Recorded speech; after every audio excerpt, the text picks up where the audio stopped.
Welcome to the Nurse Shark Academy Show, a Baxter Professional Services production. Hi, and welcome to the Nurse Shark Academy Show. I'm Tina Baxter, and I'm your host. We're the Nurse Shark Academy, where we're experts in nursing and experts in business. The Nurse Shark Academy Show highlights nurse business owners and others in the healthcare field who promote entrepreneurship. We interview nurse leaders and encourage them to tell their story. Join us for each session and support these wonderful nurse entrepreneurs and leaders. Today's guest is Becky Kirby, how one infusion nurse discovered how to do it better. Hi, and welcome to the Nurse Shark Academy. I'm Tina Baxter, and I'm your host.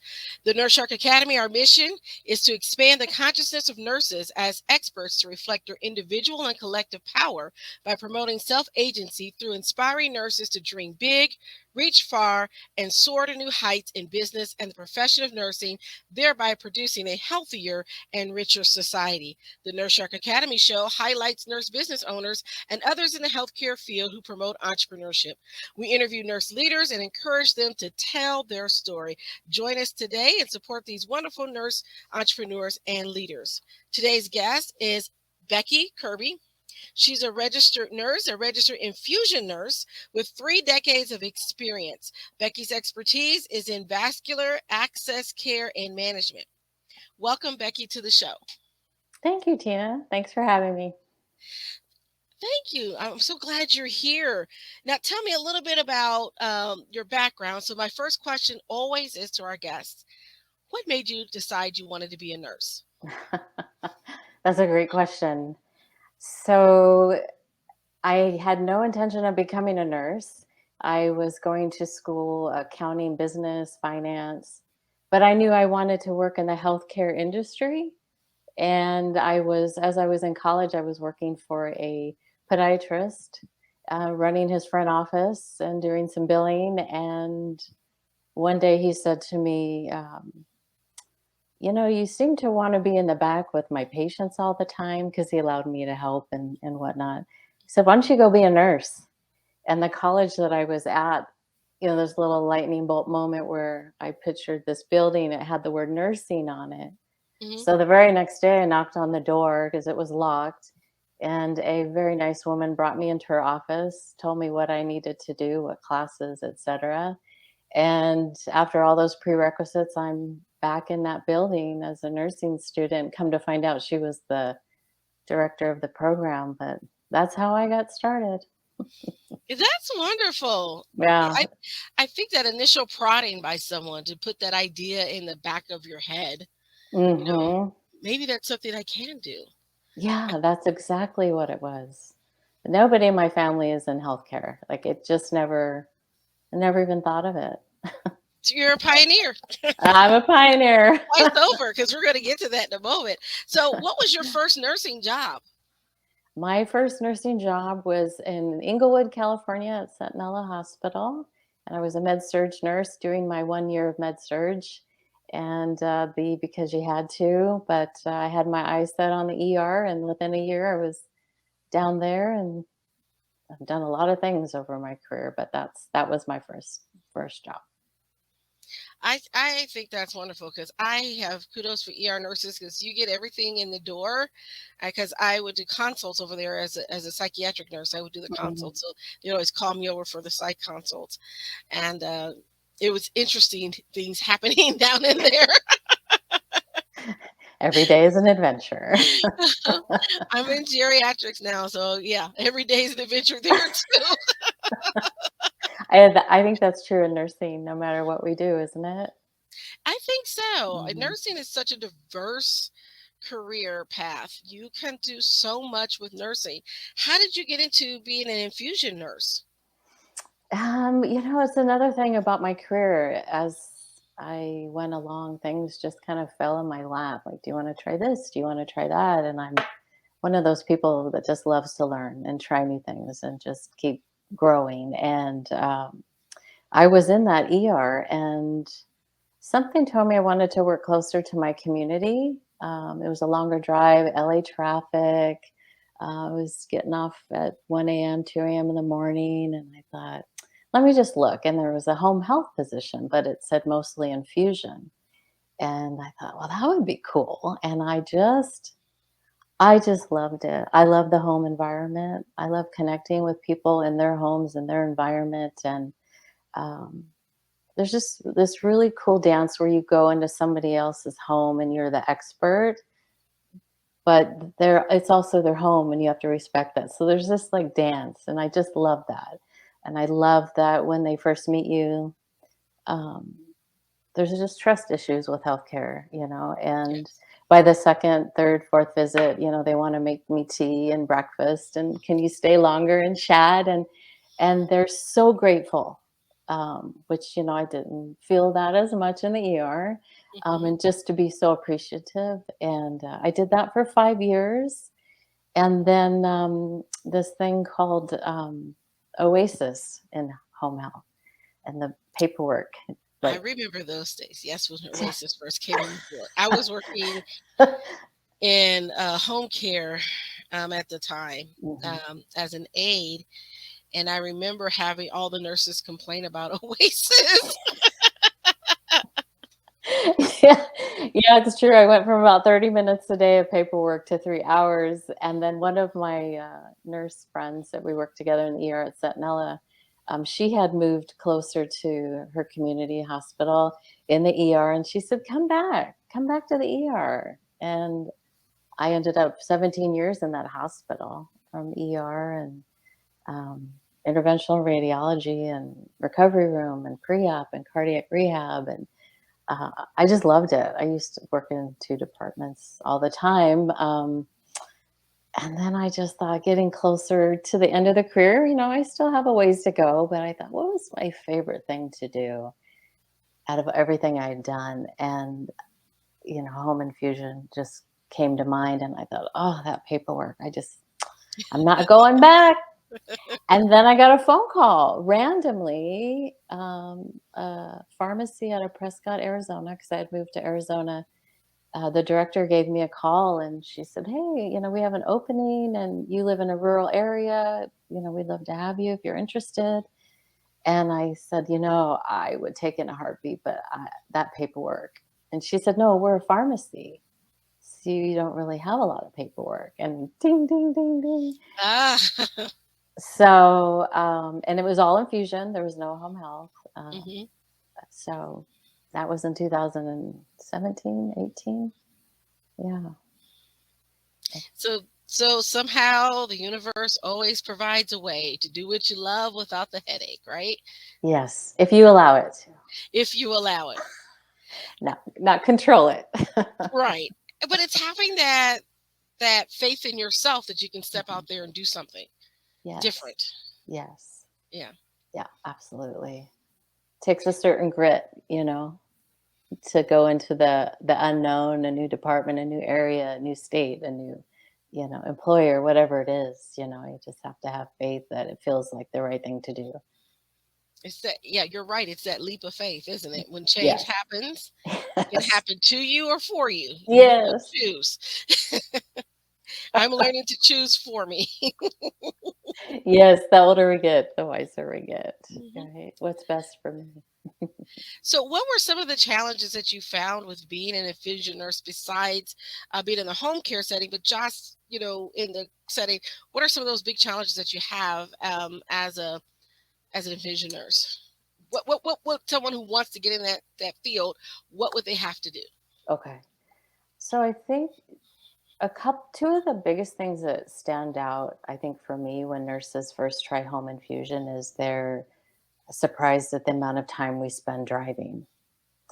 Mhm. And a lot of us that love home infusion, we have podcasts and audible books and or catching up with family on the phone. And it's actually for me, when I'm listening to podcasts or books and I'm driving anywhere from 30 minutes to, I think my farthest drive was 4 hours in one direction.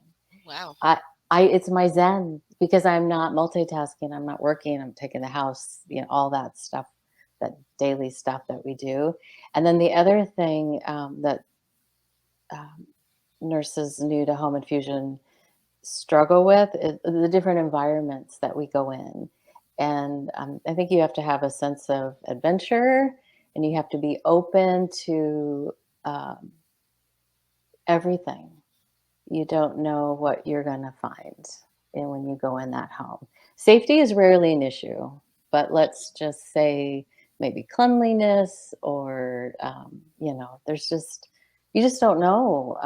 One time I had a patient who was in an apartment building, and when I got there, it was a hotel and it was not a safe area. So you just don't know what you're going to get into, and you can't open the door or the curtain and call for backup, whether if you can't get the IV started, or you have to be really autonomous and you have to love it. Um, so those seems to be the two biggest challenges. But for me, I love both. So let's talk about those possible safety concerns because, as you know, there's been a rise in violence against healthcare workers. And I remember it was maybe about 6 months ago that a home care nurse was actually shot by a mental health patient while doing his visit with the parent in the home. And so when you're entering that situation, I'm pretty sure you have safety protocols in place of letting people know where you are, where you're going, back at the office or something like that. Absolutely. That's one of the first questions that I get asked when I'm interviewing a new nurse who hasn't done home infusion. It's usually a spouse saying, make sure you ask, about going into other people's homes and safety. And, I tell all the nurses, I think we're honestly safer in the home than the hospital. There's less stress of, the hospital environment, and the stress and the pressures of what's happening to their loved ones or to themselves. Um, but with that said, it's your gut. And if you do not feel safe, you don't go in. And we support that 100%. I had a nurse call me and said there was like a small dog that was very protective. She was trying to change a PICC line dressing, and the dog was getting it not only in the sterile field, but a little aggressive. And they kind of poo-pooed it. Hmm. And as the nurse was leaving, she said, you need to come get your dog. I'm going out. I don't want it to run. And it kind of charged her, and she moved her leg just as it went to bite her and got her pant leg. And she called me because she was new to home infusion about how to handle that. And Hmm. I said, well, it's the next visit, when you call to make that appointment, say, I need you to have your dog put away in another room. And when you arrive to the home, call and confirm that the dog is put away. And if they don't respect that, then you don't make the visit. We don't go back. There's just boundaries, but it's rare. Um, but it does come down to your gut. And other things, like if it's a new home that it's an apartment building, we ask, are there gate codes? Where can we park that's safe and close to your home? Will somebody, if it's at night, it's dark, will somebody meet me at my car? There's a lot of things that we can do. Yeah. Yeah. Yeah, having worked in home care, that was one of the things that we did. And even in long-term care, when I would visit some of the buildings, they weren't always in the best neighborhood. Mhm. And so when I was doing these visits, I would ask the patient, "Hey, make sure you watch out for me. This is the time that I'm coming," so that Yes. they could know and watch me get to my car. Yes. Because one particular area that I was working in, um, was a sundown community in the past, and I don't know if you know what that means, but that's a community that traditionally or historically had issues with racial problems. Okay. And so you were known not to be there after dark. So if you had to make a Mm. visit, you had to let them know, hey, I'm coming, that I'm going to be there. And so most of my patients were very gracious. And they were very, they want to make sure that something happens to you, to the point of us, not even wearing our lab coats sometimes, because we didn't want to be Yes. identified as a healthcure worker in case people Mhm. thought we had drugs on us. And I'm like, I don't carry meds on me. Sorry. I carry a stethoscope and some tape. Good luck with that. Yeah. Um, but it's those type of things that, Mhm. as a nurse, you have to think about when you go into those type of situations.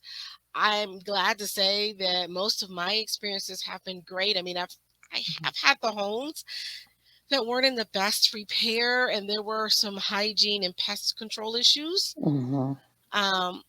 To the point that some of the one house, bless her heart, this one lady, her house had to be condemned. And Mm-hmm. so that's sad when that happens. That But is. I'd much rather her be in a place where she was taken care of, because one spark would have set that house on fire. Mm. It was that bad. Wow. There were wires hanging from the ceiling, and Oh, yeah, that's bad. That's bad. the yeah, it's a long story. I won't even get into that. But there's some things, if you guys want to know some of the horrors that can happen in home Yes. Give care us a that we call. see, give us a call. We'll tell you and share that. But there's also some wonderful things that can happen too. And sometimes you become almost surrogate family to them, Mhm, because you're in their home mhm. more often, and you're seeing them and you're checking in on them, and making sure that they're okay. And sometimes you're the first emergency call before they'll call their family, they'll call you. Yes, that is true. That Mhm. is so true. You know, the connections that you make in home care, unlike in the clinic or the hospital setting, they teach you in nursing school the whole, boundaries, don't get too Mhm. close. But in home care, you're on a first name basis in their Yes. home, and some of our patients we see weekly or monthly for years. And I have a former patient who is like a brother to me. Like they become like an extension of your family in a way sometimes, and it's just the coolest thing. It's a cool job. Now, I worked in hospice care, so I had a certain distance that I would have, because I Mm, knew the outcome for a lot of my patients. But when you're in, you just mentioned working with some of your clients for years. How do you handle that when, those boundary issues, for yourself, those mhm. protections, so that you're not over invested in them, and that you protect yourself when something bad happens, like someone dies or something like that? How do you handle those things? More often than not in home infusion, it's usually a change in insurance, and they have to go with another pharmacy or another agency. And or a move, like when I Hmm. moved from rural Arizona to the Phoenix area, it's hard to say goodbye. It really is. And it's mutual. I mean, the bonds and the connections, it's difficult. We get really close to our patients. Yes, I work in psychiatry, and there's some of my patients, because they're older and we've established a relationship, and if they lose that resource, that relationship that we have with them, Mhm. oftentimes we're like their last stop. Even primary care, because they tell us such intimate details about what's happening in their emotions and everything. Yes. So it's a little bit different and difficult. Yeah. So I can imagine that intimacy that you have with them. Hmm. It's pretty special. Yeah. So let's take a quick shift here. Okay. How did you become an entrepreneur? Okay. Well, I didn't intend to become one, but I was working for a pharmacy, and working in the pharmaceutical industry, as you can imagine, has its challenges. Mhm. And I was working full time, um, long days, not a lot of flexibility and control over my schedule, or not a lot of say. Uh, and I just had this moment one day where I thought there's got to be something for nurses, home infusion nurses, that they can do what they love, but they have some control and flexibility over their schedule. I mean, we're in such high demand Mhm. in general in this industry, and let's just be honest, we're not treated the best. And I thought, I've managed my family's construction business for 20 plus years. It went from grandma to mom to me. And I I've got a lot of business background and then all the accounting and finance classes before becoming a nurse. And I thought, what if I can just contract with all the there's so many national and local pharmacies instead of working for one. And I kind of work far north Phoenix or live far north Phoenix. Why don't I see if I can do my own thing as an independent? And then a lot of lessons, long story, but I didn't have a lot of connections and Mhm. the sales and marketing background. And I realized also that if I'm going to contract with a pharmacy, they're going to the first thing they're going to ask is what areas do you cover? And I want to say the whole state. I'll go anywhere, but they don't want Right. to pay for travel time. Yes. So I thought, I know there are other nurses out there that want something different. And I just had a moment. I'm like, let me go for that. Let me just try and make a home for home infusion nurses where they can have flexibility and control over their schedule. They can be paid fairly. Because I looked when I left that pharmacy for other agencies and I couldn't find one that paid for travel time or mileage reimbursement. So I thought, well, if I drive an hour to Mesa, do a half hour infusion, I figure I'm in the home for an hour by the time I start the IV, and an hour drive home, I'm going to make about $15. Like, how are nurses working for these agencies not getting paid for their travel time? I'm like, there's got to be a way. There's got to be a way. Hmm.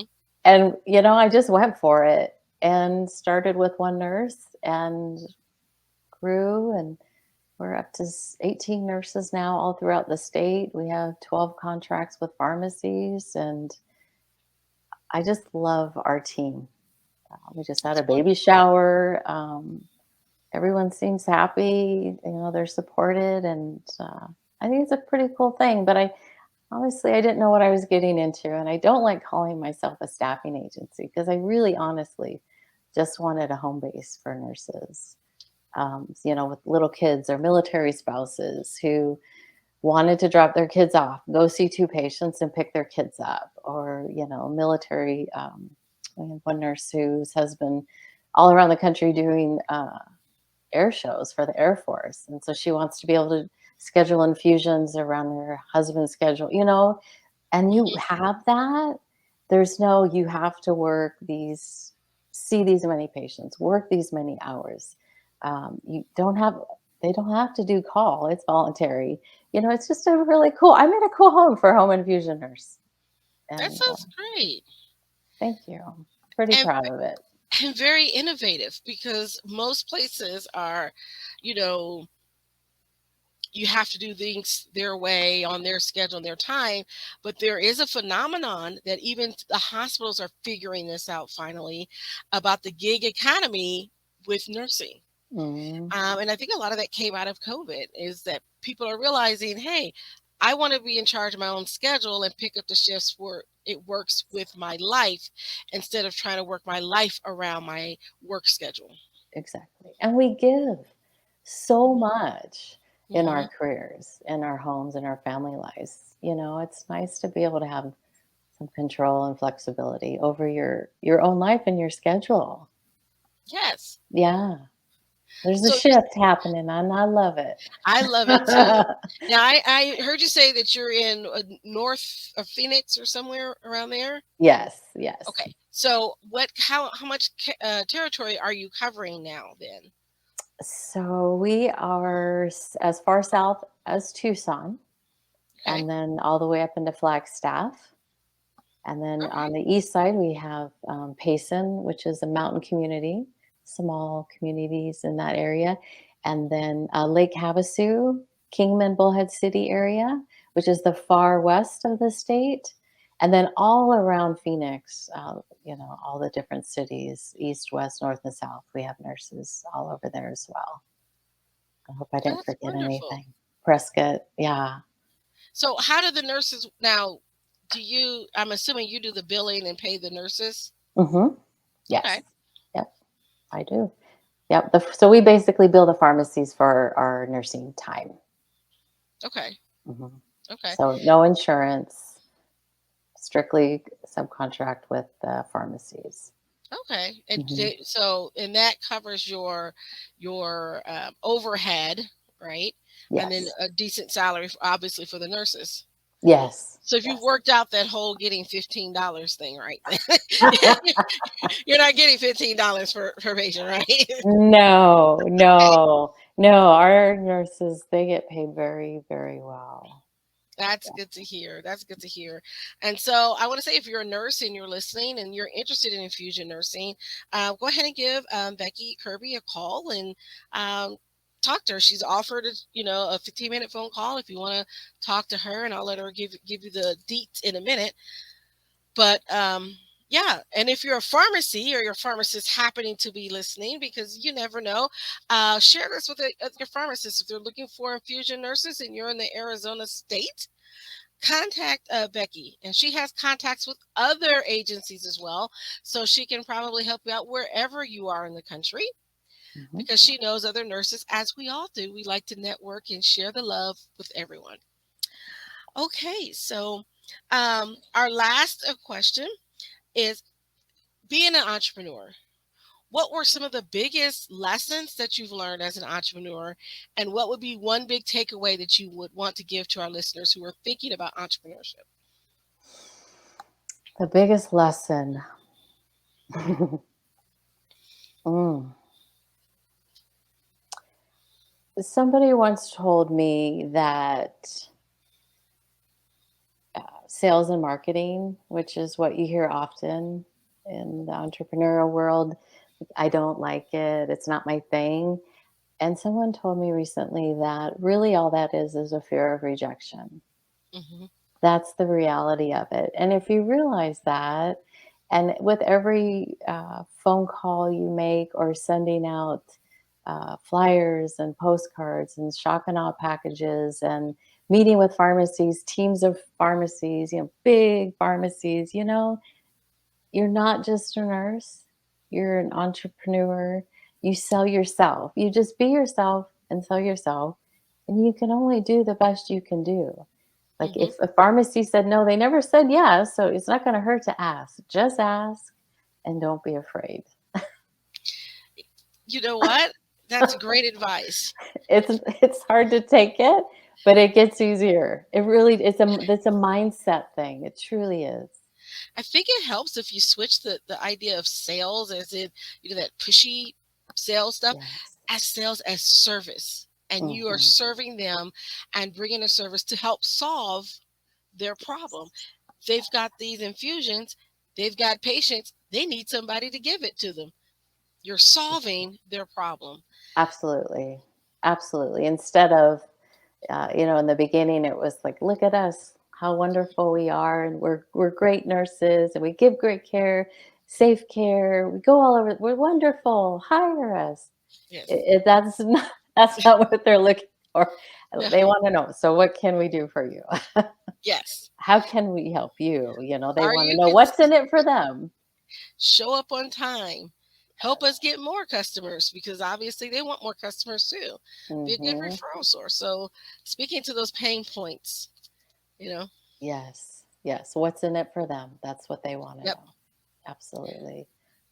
All right. Well, I want to thank you for coming on the show today. How do you want our listeners to get a hold of you? Oh, you can call us, myself, our main number, which is 602-348-9100, or you can check us out on our website at BK Home Infusions with an S.com. All right, so that'll wrap up today's show. Thank you, Becky Kirby, for being here. We'll put the information in the show notes of how best to reach her as well. I want to thank you for tuning in to the Nurse Shark Academy podcast, where we talk about nursing, because we're experts in nursing and experts in business, and we want to talk to more nurse entrepreneurs. So if you know of any nurse entrepreneurs, refer them to the show, and always like and subscribe to our podcast and our YouTube page, and share this great content. Thanks again, Becky, for being here and for having a wonderful show. You're welcome, Tina. Thanks for having me.